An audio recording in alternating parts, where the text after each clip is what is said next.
Hey everybody, Dr. Jaime here, and you are about to listen to the Dr. Jaime Show audio experience. I hope you enjoy the tips and advice in this segment. Hey everyone, Dr. Jaime here with the Dr. Jaime Show audio experience, and today I have with me Jen Catalanotto, realtor, mytampalifestyle.com, and she is going to answer a very important question for all of us out there looking to buy our first rental property. She is going to share with us the top 3 tips on buying our first rental property. That's right, first-timers, which this 2018 might be my first time, so I have my listening ears on too. Jen, welcome to the show. Hi, how are you? Thanks for having me. Yeah, absolutely. Glad to have you. I am so excited because I want to know the answer to this question too. What are some of the top tips when buying our first rental property? Okay, so I would say, the first one is kind of determining what type of rental you want to have. I mean, I guess, here in Florida, we have people that have seasonal rentals or, they have, properties that it's just more of a long-term play. It's more, you have an annual tenant in there. And so I think that would be the first thing because that's going to help determine which way you're going to approach the process. Okay. And the main thing and the reason why I bring that up is because, I have people call and they're like, well, I want to buy this condo and I want to have it as a seasonal rental. I want to be able to use it. And when you buy a condo, a lot of times there's an HOA. Well, there is an HOA involved, and then there's restrictions and things like that. So you can waste a lot of time looking at properties that really won't work for what your ultimate goal is. So I think that that's the first step is just determining, how long-term of a play. I own rental properties, and for me, that's my retirement. I plan on keeping them forever. So I'm not looking for somebody to have to constantly be finding a tenant every month or every week because it's a vacation property. I want to find that person for the year and try to put it on autopilot.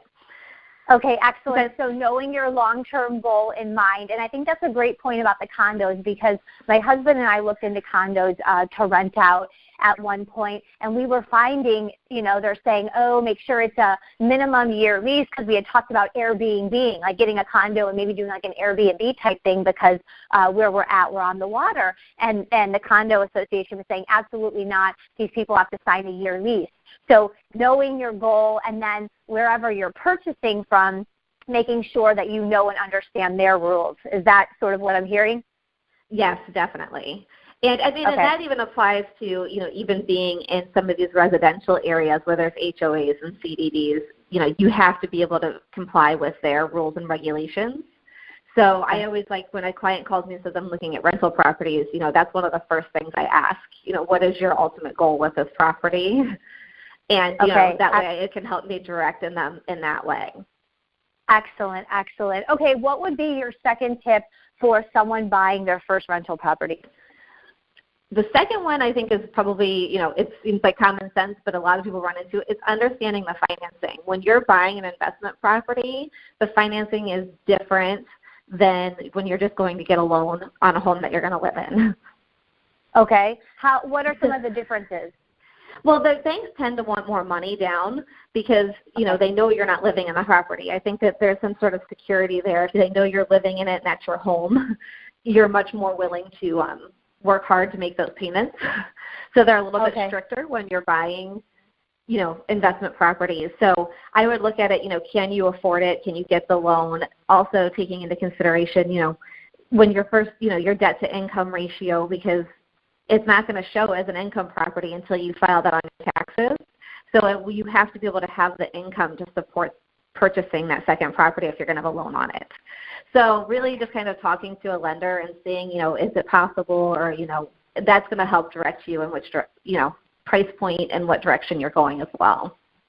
Okay, so would you say before even starting to really look for rental properties that a first-time buyer for a rental property talk with a lender first and see what they would even qualify for before doing this hunting, I guess? Yes, absolutely. I always tell in any buying, a rental property, buying any home, start with the lender first. Find out what you qualify for. Yeah, because I get all googly-eyed. I start looking at properties. I'm like, oh, I like you, and I like you, and we could add 6 stories on top of you, and you're beautiful, and you're on the water. Yeah, that's $5.4 million. So, yes, okay, I need to first talk with my lender. Okay, all right, very good. And then what would be your final tip for people buying their first rental property? So really understanding all of the expenses and sitting down because, ultimately if you're buying a rental property, you're trying to make money off of it. And, this is trying to be, some sort of an investment for you. So, really taking into account, and understanding how to calculate a cap rate and understanding what your 2 expenses are. And so basically, a cap rate is really your return on your investment. So you have to look at what your expenses are on this property for the entire year, what your net operating expenses are going to be, and then your net operating income, and then you're going to take that income and divide it by the purchase price, and that's going to give you your cap rate. And, that's a good indicator of if it's a good investment or not. So if the cap rate isn't, let's say you invest this money somewhere else and you can get, 7 or 8%, and then you calculate the cap rate because of HOAs and everything, and it's only giving you a 6%. It's not a good place to put your money. So we have to, it's going to tell you how much of a return on your investment you're going to get. Okay, excellent. I love it. And say the math on that again so everyone understands it. So you take your net income, operating income, and divide it by the cost. Okay. I'm completely drawing a blank on my words right now. No, that's great. Okay. That thing I do. That thing you do. Yes. No. Okay. All right. Very good. So for people that are buying for the first time, they're buying a rental property, there's 3 things that they need to understand. They need to understand their cap rate to see if their return on investment is even worth it. They need to understand what kind of rental property they're getting into, what's their long-term goal, and then understanding the finance. Would they even qualify? Because oftentimes the down payments are even higher than if you were to just go in and buy a normal home because it's a rental property. And so, obviously, go ahead. Sorry. No, sorry, I just have one more other little quick tip. So the other thing, too, is that, one of the things I highly recommend is, I see this happen a lot, is if you are new into this, it would be most likely beneficial to factor into your cap rate, and your expenses is hiring a property management company. There's a lot of stress that goes along with having rentals sometimes if there's things go wrong and not having the resources. It's usually a very minimal cost to hire a property manager. And they're the ones that are getting the phone call if something breaks in the middle of the night, not you. Okay, very good. Yes, and I've seen, I watch all these, and you were on the show before, you were on the hour, Dr. Jaime, and I always watch those HGTV, flipping the homes, and everything's perfect. They flip in high heels, and everything's great. But I know. But sometimes people purchase properties to rent out on these shows, and I always hear the realtor say, oh, well, it's great because there's a property manager on site. So I guess that's one of the things you can factor into your goals when you are considering the rental property is, do you want to manage this yourself, especially if you have no experience doing it, or do you want someone to help you with that? Yes. So that is absolutely a great point. Just off the cuff here, if you don't have the answer, no problem.